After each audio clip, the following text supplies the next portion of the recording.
என் அன்பு குழந்தையே, இன்று நரசிம்மர் உனக்கு குறி சொல்ல வந்திருக்கின்றேன். ஆம் என் தங்க பிள்ளையே, என் வாழ்க்கையில் என்னத்தான் நடக்கப் போகிறது, எனக்கு என்னத்தான் கிடக்கப் போகிறது, என் வாழ்க்கையில் எனக்கு ஒரு தெளிவில்லாமல் நான் இருக்கின்றேன் என்று என்னிடத்தில் கேட்டதால் இந்த நரசிம்மர் உனக்கு குறி சொல்ல வந்திருக்கின்றேன். இதை கேட்கும் முன்பு நான் உனக்கு சில உத்தரவுகளை கொடுக்கின்றேன். ஏனென்றால் இதை நீ அரைகுறையாக கேட்டால் இந்த அப்பா சொல்வது உனக்கு புரியாது, அதுபோல உனக்கு நடக்கவும் செய்யாது.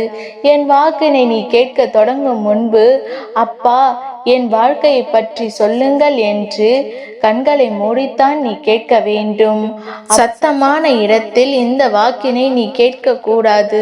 அமைதியாக உட்கார்ந்து இந்த வாக்கினை நீ கேட்க வேண்டும். அப்பொழுது தான் இந்த நரசிம்மர் உனக்கு சொல்வது உனக்கு புரியும். அதை போலவே நீ கடைபிடித்து வந்தால் நீ நினைத்த காரியத்தையும் உன்னுடைய வேண்டுதல் எல்லாவற்றையும் இந்த நரசிம்மர் நடத்தி கொடுப்பேன். என் தங்க பிள்ளையே, அப்பா சொல்லக்கூடிய கட்டளைகளை நீ ஏற்றுக்கொள்கிறாய் என்றால் மட்டும் இந்த பதிவினை நீ கேட்க வேண்டும். ஏனென்றால் நான் சொல்லக்கூடிய வாக்கு தெய்வ வாக்கு. நான் சொல்லக்கூடிய விஷயம் உன் வாழ்க்கையில் நடக்கப் போகிறது. நான் சொல்வதை கேட்டால்தான் அது உனக்கு புரியும்.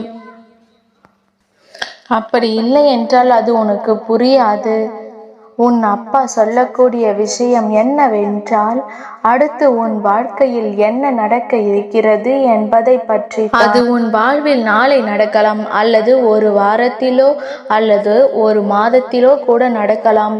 ஆனால் இந்த அப்பா சொல்வது நிச்சயமாக உன் வாழ்க்கையில் நடந்தே தீரும் என்பதை நீ மறந்து விடாதே.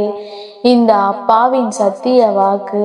நான் சொல்வதற்கு காரணம், நீ கண்ணீர் விட்டு அழுவதால் எனக்கு நடக்க வேண்டிய விஷயம் நடக்குமா, கிடைக்க வேண்டிய பலன்கள் கிடைக்குமா என்று 1000 கேள்விகள் உனக்குள் குழப்பத்தை ஏற்படுத்தி கொண்டு மன நிம்மதி இல்லாமல் வாழ்ந்து வருகின்றாய்.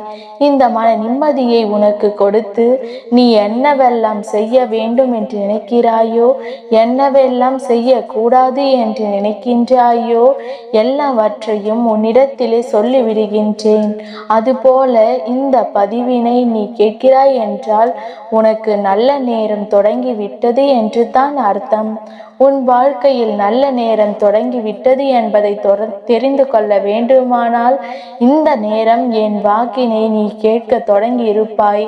அப்படி உனக்கு நல்ல நேரம் துவங்கவில்லை என்றால் நான் உன் வீட்டிலேயே இல்லை என்று நிச்சயமாக நீ புரிந்து கொள்ள வேண்டும். அப்படி இருக்கக்கூட சூழ்நிலையில் உன்னால் எந்த ஒரு விஷயத்தையும் முழுமையாக செய்ய முடியாது. இதையெல்லாம் இந்த வாக்கின் மூலமாக உனக்கு தெல்ல தெளிவாக சொல்லிவிடுகின்றேன். இதோ அப்பா உனக்கான விஷயத்தை சொல்கிறேன் கேள். சில விஷயங்களில் நீ ஆழமாக யோசிக்கிறாய், ஏமாறுகிறாய், பயம் கொள்கிறாய். அதே போல மற்றவர்களுக்காக, அதுவும் உன் பேச்சை கேட்காமல் உன் வார்த்தைகளுக்கு கடுகளவு கூட மதிப்பு கொடுக்காமல் இருப்பவர்களுக்கு கூட நீ அழுவதை எல்லாம் சுத்தமாக நிறுத்தி கொள்ள வேண்டும். ஏனென்றால் உன் அப்பாவிற்கு எனக்கு பிடிக்கவில்லை. ஒருவர் ஏமாற்றுகிறார், ஒருவர் துரோகம் செய்கிறார் என்றால் அதனால்தான் அவர்களை எல்லாம் உன்னிடத்திலே நான் காட்டி கொடுத்தேன். இவர்கள் எல்லாம் எப்படிப்பட்டவர்கள் என்று. ஆனால் நீ என்ன செய்கிறாய்? ஏமாற்றுபவர்களுக்கும் துரோகம் செய்பவர்களுக்கும் உன் வாழ்க்கையில் இப்படி நடந்து விட்டதே, எனக்கு இப்படி செய்து விட்டார்களே என்று அதையே நினைத்து அழுகின்றாய். என் குழந்தையே, அதை நினைத்து எதற்காக நீ வருத்தம் கொள்கிறாய்? அவர்கள் உன் வாழ்க்கையில் இருக்கக்கூடாது என்று தான் அவர்களை விரட்டிவிட்டேன். ஆனால் மீண்டும் வர வேண்டும் என்று நீ அழுது கொண்டிருக்கின்றாய்.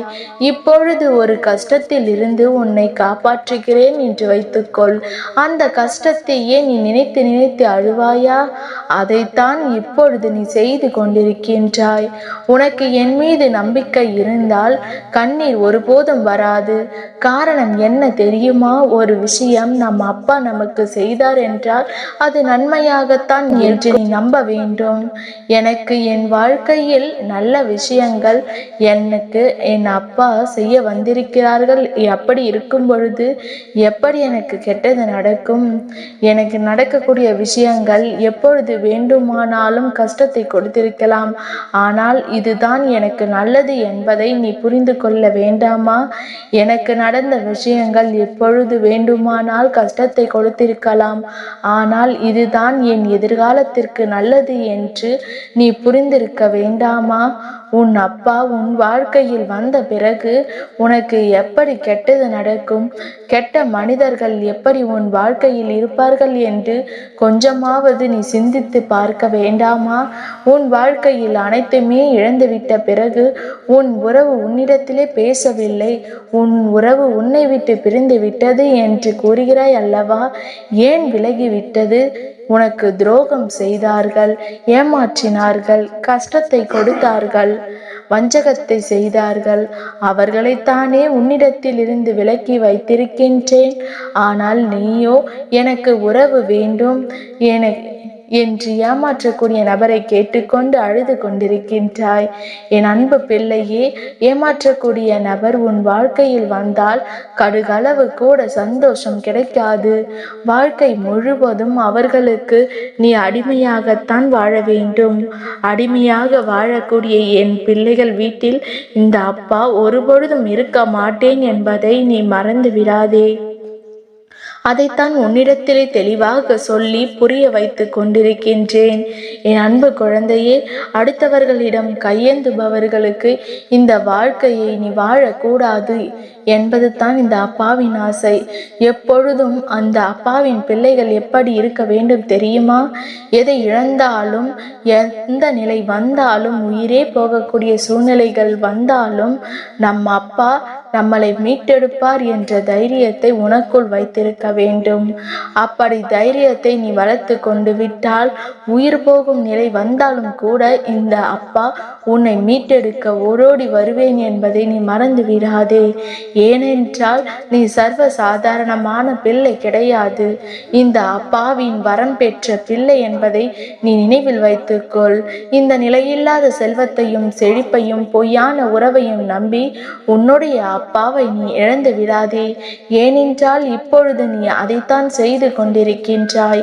உனக்கு நான் பலமுறை சொல்லி இருக்கின்றேன், நீ எப்பொழுதும் அழுக வேண்டாம். தங்க பிள்ளையே, பொய்யான உறவு எது, ஒரு நல்ல உறவு எது, நல்லவர்கள் யார், கெட்டவர்கள் யார் என்று உன்னிடத்திலே ஏற்கனவே எச்சரிக்கைகளையும் கொடுத்து விட்டேன், அடையாளம் காட்டி கொடுத்தேன். அது மட்டுமல்ல, உனக்கு பிரச்சனைகளில் இருந்தும் துரோகங்களை செய்பவர்களிடம் இருந்தும் எப்படி நீ நடந்து கொள்ள வேண்டும், எப்படி இனி நீ ஏமாறாமல் கவனமாக இருக்க வேண்டும் என்று உன்னிடத்திலே ஏற்கனவே நான் எல்லா விஷயத்தையும் சொல்லிவிட்டேன் அல்லவா? அதனால் நீ கவனமாக இரு. உன்னிடத்திலே பலவீனமான ஒரு விஷயமும் உண்டு, அதை நீ கொஞ்சம் திருத்திக் கொள்ள வேண்டும். யார் உன்னை விட்டு விலகி சென்றிருக்கிறார்களோ அவர்களை எண்ணி நீ ஒருபொழுதும் கண்ணீர் வடிக்காதே, அவர்களுக்காக இருக்காதே. உன்னை விட்டு விலகி சென்ற அந்த போலியான உறவுகளுக்கு, உனக்கு துரோகம் செய்த அந்த உறவுகளுக்கு, உன்னை ஏமாற்றவர்களுக்காக உன்னை நினைத்து கண்ணீர் வடிக்காத அந்த கல் நெஞ்சம் பிடித்த உறவுகளுக்காக உட்கார்ந்து அழுகின்றாய் என்றால் உன் வெள்ளந்தியான மனம் என்னை வருத்தமடைய செய்கிறது.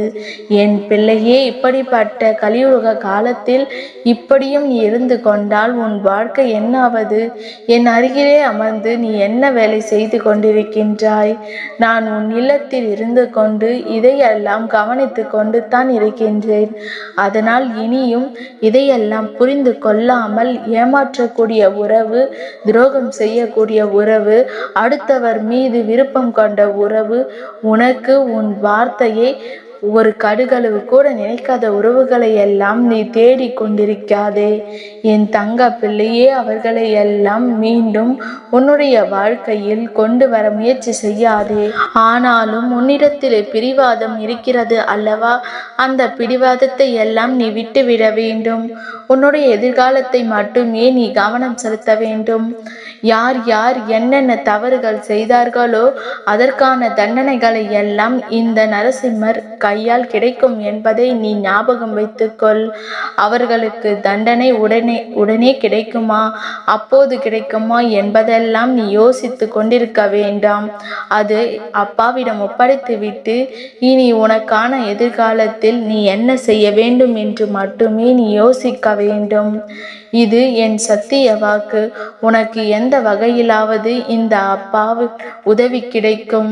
பண பிரச்சனையாக இருந்தாலும், தொழில் பிரச்சனையாக இருந்தாலும், வேலை சார்ந்த பிரச்சனையாக இருந்தாலும், உறவுகள் சார்ந்த பிரச்சனையாக இருந்தாலும், உன்னுடைய உடல் நலம் ஆரோக்கியம் சார்ந்த பிரச்சனைகளாக இருந்தாலும் சரி, எல்லாவற்றையும் உன் அப்பா சரி செய்து கொடுப்பேன். உனக்காக உதவிகளை செய்ய உன் அப்பா இருக்கும் பொழுது நீ ஏன் வருந்துகின்றாய்? என் தங்கமே, உனக்காக உன் அப்பா எல்லாவற்றையும் செய்து கொடுப்பேன் என்ற உணர்வு உன்னிடத்திலே எப்பொழுதும் நிறைத்திருக்க வேண்டும். என் அப்பா எனக்காக அனைத்து விஷயங்களையும் என் வாழ்க்கையில் நிறைவேற்றி கொடுப்பார் என்று முழு மனதோடு நம்பிக்கையோடு இருக்க வேண்டும். உனக்கு பார்த்து பார்த்து இந்த அப்பா செய்யக்கூடிய விஷயங்கள் எல்லாமே உனக்காகத்தான். அது மட்டுமல்ல என் தங்கமே, இன்றிலிருந்து உனக்கு பிடித்த விஷயங்களை மட்டுமே உன் வாழ்க்கையில் நான் நடத்தப் போகின்றேன். என் மீது கடுகளவு நம்பிக்கை வைத்தால் போதும், உனக்கு மலையளவு மாற்றத்தை உன் வாழ்க்கையில் நான் நடத்தி காட்டுவேன். என் தங்கமே, உன்னை நடுத்தருவில் நிற்க வைத்தவர்களை இந்த அப்பா ஒருபொழுதும் சாதாரணமாக விட்டுவிட மாட்டேன். உனக்கு எப்பொழுதெல்லாம் வலிமை குறைகிறதோ அப்பொழுதெல்லாம் இந்த அப்பாவை மனதில் நினைத்துப்பார். உனக்கு 1000 மடங்கு வலிமையை பெறுவாய் என்பதை மறந்து விடாதே. உன்னுடைய வெற்றி உன்னை வந்து சேரும். இந்த அப்பாவின் துணை என்றும் உனக்கு இருக்கும். நல்லதே நினை, நிச்சயம் நல்லதே நடக்கும்.